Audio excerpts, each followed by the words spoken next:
Bismillahirrahmanirrahim السلام علیکم۔ اگر آپ لوگ سعودی عرب جانا چاہتے ہیں تو بڑا آسان طریقے آپ کو بتائیں گے۔ آپ سعودی عرب انشاءاللہ تعالی بڑے اچھے انداز میں پہنچ جائیں گے اور خرچہ بھی آپ کا کم آئے گا۔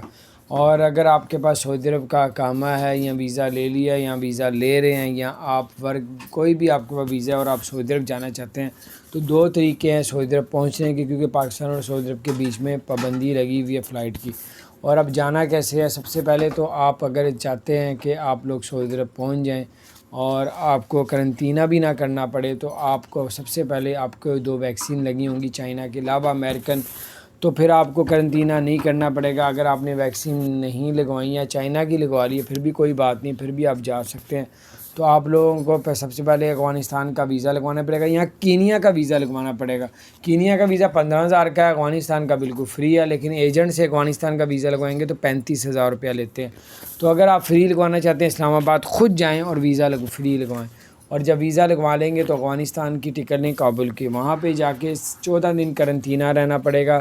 14 دن کا جو خرچہ آئے گا وہ تقریباً 14 سے 15,000 روپے آئے گا۔ اس کے بعد آپ نے سعودی عرب کے لیے روانہ ہو جاتا ہے، وہاں سے ہونا